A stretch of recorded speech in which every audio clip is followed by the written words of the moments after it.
BIS Innovation Hub released a paper called Project Icebreaker. Project Icebreaker is about breaking new paths in cross-border retail CBDC payments. Now, this is the Bank of Israel, the Nordic Bank, and Sweden. And they're setting up a cross-border platform for retail CBDCs. Now, there is a lot of dots, but no smoking gun, so to speak. You're going to see a lot of people in the XRP community kind of link this to the XRP ledger, and with very good reason. They speak like they're coming right out of Ripple's mouth. It sounds like elevator speeches that are coming out of Ripple executive mouths. And what they have is Ethereum, they have Hyperledger Besu, they have R3's Corda, all different retail CBDCs, and they set up interoperability between all of them. They even go as far as to talk about bridge currencies, pathfinding, HTLCs, which is how Interledger Protocol works. It's a smart contract. It's like a cryptographic escrow. Once one condition gets met, then the funds are released. So really interesting stuff. And some of these papers even mention Ripple specifically, even mentions XRP specifically, but we'll get into that later. I just kind of want to show you the overview of what they're talking about. Now, it seems like they're setting up a centralized ledger, and then they have all the smart contracts in the Icebreaker hub, and then they're able to take one payment and swap it for a different one. They also talk about bridge currencies, but in this context, it's not exactly what XRP is, right? It's not XRP as the bridge currency. It's, let's say there's not enough liquidity between these two currencies, but these two are highly liquid. They go the cheapest possible way. And that's something that the XRP ledger has. That's called pathfinding on the XRP ledger. So there are a lot of similarities and a lot of the same type of elevator speeches and stuff. Now, you could see in this diagram, right? They have the two different escrows, and then once something's swapped, the escrows get released, and the different currencies swap. You can tell by Augustine Carstens' speech the other day, which let's bring up. So Augustine Carstens spoke at the MAS, and listen to what he has to say. Unified ledger comes in. CBDCs and tokenized deposits would appear in separate partitions of the unified ledger. Because they share a common ledger, they can be brought together and used in an efficient way through smart contracts. This would facilitate inclusion and lower transaction costs. Other partitions of the ledger could be used for other assets. The novel functionalities arising from this design can enable money to work more efficiently. It takes me to my next point. When combined with programmability and composability, the additional functionality could open a whole new range of services that impact our daily lives. One example is by enabling micropayments that are currently not economical, such as tips to the providers of social media content or direct payments between Internet of Things devices. Tokenized deposits and CBDCs could also open the door for more efficient payment arrangements in business settings or for larger purchases. For example, the BIS Innovation Hub Singapore Center plans to experiment with embedding policy and regulatory measures. All right, so you can tell just by what Augustine Carstens is saying, a lot of people are speculating that this is some type of Ripple technology, maybe even the XRP ledger, and this guy says the XRP tin hats are out of their box again. There is no switch, and we just have dots. We don't really have the smoking gun, like I've mentioned earlier. This very well could be an instance of the XRP ledger. And when you bring up instances or forks of the XRP ledger, there's these two extremes, right? One extreme says there's a hidden price of XRP.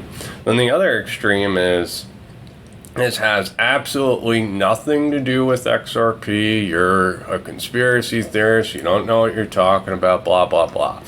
There is a middle ground between these two opinions. You can't say that if the Bank of England is using an instance of the XRP ledger, that has absolutely nothing to do with the public asset XRP, right? First of all, this is confidence in the technology.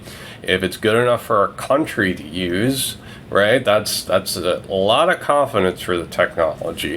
If it's good enough for nations to use, that's, that talks a lot about the tech. And just because these countries may be using forked versions where there's 1 or 2 nodes, 3 nodes maybe, it's going to be a really extremely efficient version of the XRP ledger, right? By exponents, because the way the XRP ledger works is it's decentralized. There's tons of different nodes, there's tons of different UNLs that all have to process these transactions and make backups of it, right? And if a nation was able to do that, cut it down to somebody that has the history of all the transactions, maybe the central bank has that, maybe the treasury has that, right? They only have a couple of nodes and that's it. So it could really happen quickly, the transactions. But still, this gets into the problem of what is everyone going to trust at the end of the day? Between CBDCs, between different walled gardens, what is there? And the IMF and the BIS are creating these centralized versions of what could be an instance of the XRP ledger. Now, they haven't exactly said that. This is the IMF's document. A multi-currency exchange and contracting platform. And remember this name, Tobias Adrian, because that's going to come up again. Well, in this PDF, it talks about the same type of HTLC contracts, right? That's the same thing that Interledger uses, right? Hash time lock contracts, some of these different technologies. This IMF document talks about Stellar and Ripple. And they talk about solutions that leverage stablecoins for fast and inexpensive cross-border payments have also grown recently, referring to Stellar and Ripple. Now, Tobias Adrian is the person that wrote this paper. He's head of this project. He's also part of Project Icebreaker as well. And right here, this PDF came out just recently, this week, maybe a day or 2 ago. It's called Trust Bridges and Money Flows, the digital marketplace to improve cross-border payments. Now, the way I found this is because XRP is written about 3 models arise: a private settlement asset and marketplace such as Ripple's XRP, an open source marketplace such as Stellar's Foundation, or more recently DeFi networks, and a marketplace and settlement asset based on unbacked crypto assets such as Strike, which levers Bitcoin and the Lightning Network. However, a public solution, potentially run by regulated private entities, has key advantages. All right, so what they're talking about, and if you want to get into more detail with this, there's a channel called IMF Podcast, and Tobias Adrian talks more in depth about this project. And what he's talking about is the commercial banks actually partner up with the central banks to issue synthetic central bank digital currency. So they get reserves from the central banks, and then they issue assets onto this centralized platform, onto this centralized ledger that kind of resembles XRP. And the XRP ledger could be a private version. We don't know that for certain, but it could be. What's interesting is this talks about all the same things that I've been bringing up on my channel, right? So correspondent bankings are in decline. Rates are rising. This is a significant cost. De-risking, correspondent banks are backing out of countries completely, and cross-border payments can't get to those places. So it looks like this, the IMF is kind of like a government-run international organization trying to make like a centralized version of the XRP ledger. Could be an instance, doesn't have to be. They don't tell you that for sure, certain, but there is a lot of lingo and stuff that, a lot of accounts are picking up on. For example, There never needs to leave their own systems, so CBDCs don't have to leave their own systems. Many foreign exchange providers can submit quotes to the Systems Hub, which automatically selects the cheaper one for the end user, and he's highlighting that because it sounds a lot like pathfinding. The bridge currencies, so Project Icebreaker specifically mentioned bridge currencies, but they're not exactly talking about the XRP in this version. They're talking more of whatever's the cheapest liquid route would be the bridge currency. Cross-border transactions within a few seconds, right? So if you listen to a lot of this stuff, it sounds a lot like, Ripple's had an impact with these guys. Now, Tobias Adrian noted that privately issued e-money fully backed by deposits in the central bank reserves account could be considered as a synthetic CBDC, offering certain advantages. For instance, a common settlement platform could ensure interoperability between e-money issued by different providers. In addition, an IMF working paper argued that establishing electronic money as a unit of account would allow deeply negative policy rates.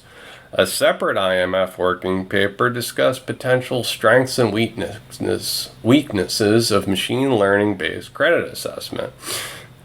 So this is interesting, right? So Tobias from the IMF is talking about a global settlement platform, and the reason why they want to do that is for deep negative interest rates. So, as this inflation crisis is going on, we're raising rates, and that makes cross-border payments even worse. But when we go back to zero and try to fight whatever systemic crisis that arises from having high interest rates, we're going to have negative interest rates, right? So they're preparing this global settlement network for having negative interest rates. Now, you may recall this SMB BNS video. This is Brad Garlinghouse over here. This is Tobias Adrian. He's the guy that wrote the papers, head of the IMF and part of BIS Icebreaker thing. Here he is again, Tobias Adrian, and I believe this guy is from Ripple as well, or maybe he's from R3, I forget. This is the IMF podcast that I was talking about. This is Project Icebreaker again. And now, I'm going to talk a little bit about Bearable Guy, so if you don't like that stuff, I advise you to turn off this channel right now and just kind of take in what I said. Well, when this first came out, so this was Lodestar's 2. This is the conference that I just showed you, SNBBNS, and this is Bearable Guy's riddle. This came out in Lodestar's 2 and says, we're not a muse. We need to find a partner that could lead and teach us how to utilize crypto assets to our benefits before the private sector, which is not regulated, overturns the kingdom. The partner would have to at least be working with a well-known worldwide entity before we could feel confident in proceeding. Anyone. And the music's just tick-tock, tick-tock, so it's just a clock going back and forth. So it has Augustine says, yes, we should be open to technology. And Brad looking at him, and then Brad looking back and forth. And then he ends up calling Alex from MoneyGram with an ace up his sleeve. So Ripple takes a $50 million stake in MoneyGram. And then says, I'm sorry, Mr. Erskine, you're going to have to be on hold. So Bearable Guy was pointing to this, also the ship, right, and the king on the iceberg, Project Icebreaker, seems pretty relevant to me. Now, Tobias Adrian is setting up this project that has pathfinding. It almost seems like it has rippling to some degree, and I found. You're not going to believe this, but I found David Schwartz speaking. Tobias Adrian does a presentation at Berkeley. Here's David Schwartz speaking. So I'm going to end the video with his little speech at the end of this, which is completely relevant. He talks about the XRP ledger and the need for a public neutral bridge asset between CBDCs. So you can't set up with all these walled gardens without having a neutral bridge asset. There's Tobias Adrian, there's Benoit Corre, which was also in the Bearable Guy riddles. He was formerly part of the BIS. There's Ben Erschdeck, which was on David Schwartz's show, which was Blockstars. There's Michael Barr, former Fed from Berkeley. So these were all the people that are kind of in charge of Project Icebreaker, in charge of these cross-border platforms. And there was David Schwartz speaking 2 years ago. Most of you know about XRP and the other things that Ripple is doing. He's been a CTO in the industry for some time. In prior work, he did encrypted crowd storage and encrypted enterprise messaging and many other areas where he brings expertise. So I'll turn it over to Tobias for 20 minutes. Thanks, Tobias. Yeah, wonderful. It's very nice to see many friends online benefited from this thinking. There's a lot there. Thank you, Tobias. Continuing with this implications for banks and financial systems, David Schwartz, CTO, as I mentioned, of Ripple. David, 10 minutes. Hi, thanks. I'm David Schwartz, CTO of Ripple. I'm definitely not an economist. I just had arthroscopic surgery, and tomorrow will officially be my first day back to work, so no slides for me. I'm coming to you from my kitchen because my office is on the other side of my house. It might as well be on the moon. I want to thank Rich and Tobias, also Barry and John, for giving me the opportunity to speak today. Ripple improves international payments for enterprise customers by building a modern, interoperable, international payment and settlement system, RippleNet, based on blockchain technologies. Our ultimate goal we call the Internet of Value, payments as easy as email for enterprises of all sizes and for consumers around the world. Obviously, we're not going to build that all by ourselves. It's an audacious goal. And in 8 years, we've learned a lot about where the challenges are, but also where the opportunities are. The good news? CBDCs can make domestic settlement faster, more reliable, and less costly, and that's important. You can't have good international payments without good domestic settlement. International payments are more important than you might think because they're just so inefficient today. They often simply don't take place. Most emails wouldn't have been sent by postal mail if we didn't have email. The communication simply wouldn't have happened. An enormous amount of valuable commerce simply doesn't happen because international payments are so slow, unreliable, costly, and complex. The opportunity is enormous.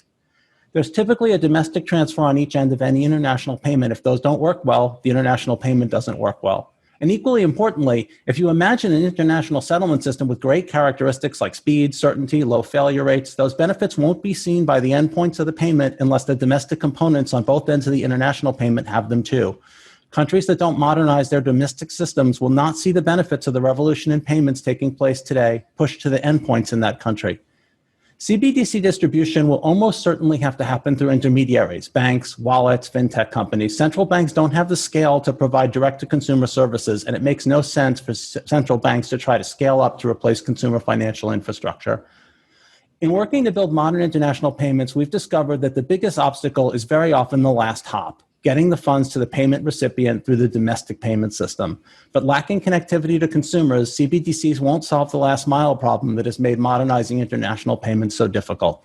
Fortunately, domestic systems are modernizing. SEPA, Singapore, others have very strong domestic systems. The US is implementing FedNow, though that won't be live for another few years. It's important that these payment systems are built on newer technologies that are compatible with each other. At a minimum, they won't be able to confer the benefits of improved international settlement to the payment's originator and recipient if they aren't modernized. At worst, those payments won't work at all. Even if you imagine some future with one world asset, we won't get there unless the new one world asset is compatible with where the value is today. So either way, compatibility is key. The world's value today is spread out among systems that don't interoperate with a massive number of bespoke and quirky interconnections, band-aids. Companies that handle large numbers of payment endpoints need hundreds of people to maintain their payments infrastructure and handle the complex treasury operations needed to handle funds in dozens of payment systems. If someone wants to compete with companies that have this kind of payments infrastructure, the answer can't be that their new startup hire 100 payment engineers and a dozen treasury operations people. That's a non-starter. So there's an opportunity here to bridge domestic real-time payment systems such as FedNow, clearinghouse for US dollars, with powerful benefits for small and medium enterprises and ultimately consumers around the world. We need to build systems with common principles just as the internet was built. Today, many computer networks are effectively just part of the internet, but this wasn't always the case. As many of you may know, Cisco rose to dominance among competitors because they could make legacy systems that were already there connect to the internet, while competitors frequently required you to build new internet-like networks. Today, most networks look like the internet, and this isn't a concern, but it took interoperability to get there. There was a long transition period. We're not going to build a new financial system tomorrow and everything magically move to it. That's not realistic. Payments and settlement are in that pre-internet state. There's still that huge mismatch. It's walled garden after walled garden with limited interoperability through a massive number of limited interconnections. Liquidity is spread out, and enterprises need to keep money spread across these systems when they don't know which domestic payments they'll need to make next in which countries. The result is high cost due to trapped funds and the need to pre-fund transactions, often days in advance. So 2 problems we need to be mindful of when we talk about stablecoins and CBDCs. Stablecoins are always going to be tied to a single fiat currency by definition. There's probably not going to be one winner at the end of the day. There definitely won't be a single stablecoin or single fiat currency that everyone in the world uses anytime soon. The US dollar has been the world's reserve currency since the Bretton Woods Agreement, 1944. But as we've seen, particularly this year, that status has been weakening. I don't think the US dollar being fully replaced as the world's reserve currency is likely in the near term or even over the next few decades, but its position is becoming more precarious. Pandemic uncertainty is forcing consumers and institutions to look at other safe haven asset classes, even cryptocurrencies, and the rise of other countries, particularly China, trying to dethrone the US dollar. Being tied to USD also brings jurisdictional ties as well that are, let's be realistic, increasingly unwanted in many parts of the world. Today, many sovereign countries around the world want independence from such a system that gives jurisdictions like the US and the EU extraterritorial control over systems in those sovereign countries and regions. Saudi Arabia, for example, wants a payment system in the Middle East that respects their sovereignty. If each country issues their own CBDC or starts using stablecoins denominated in different regional currencies, we risk repeating this mistake yet again. We drastically need interoperability between these virtual currencies and between virtual currencies and traditional assets and systems. A CBDC, by definition, is going to carry the same capital controls, trade agreements, politics as its corresponding fiat currency did, and countries are not going to want to deal with another country's capital controls, nor should they. They're sovereign nations. A world currency issued by a world jurisdiction that everybody uses for everything is a pipe dream. Our choices seem to be between an interoperable future with a few jurisdictionless settlement assets or more balkanization. If you're looking at cross-border, that key factor is interoperability. You're working across jurisdictions and across assets. You need a neutral asset in between different CBDCs, or your liquidity is going to be divided among the n-squared pairs of CBDCs. Similarly, if other assets, such as securities around the world, get tokenized, there's even more need for a neutral asset between multiple CBDCs and possibly a large number of new assets in new asset classes. A central bank is not going to issue a digital asset that behaves like BTC, XRP, or Ethereum. These are neutral assets that are free from a single jurisdictional control. So CBDCs are not going to usurp the role of universal settlement assets. You need a neutral asset going in between CBDCs serving as a settlement across jurisdictions, accepted by all because everyone can come to accept that they can't get the whole world to use an asset they control. And so an asset nobody can control is preferable to one controlled by their geopolitical competitors. Bitcoin is sometimes pitched as the interoperability solution, and in the early days, that almost seemed believable. But as we now have some 1,500 cryptocurrencies that don't interoperate, and almost nothing non-crypto interoperates with Bitcoin, we just recreated the new version of the same walled garden problem. Instead of building an internet based on compatibility, we built one network and required everyone to join that network, demanding too many sacrifices too quickly. Internet without Cisco.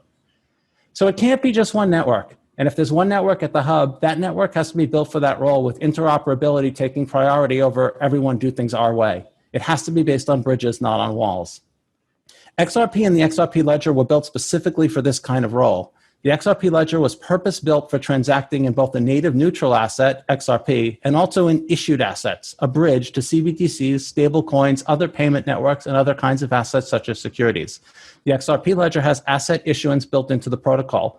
Issuance, authorization, payment, settlement, and exchange are native operations with simple APIs.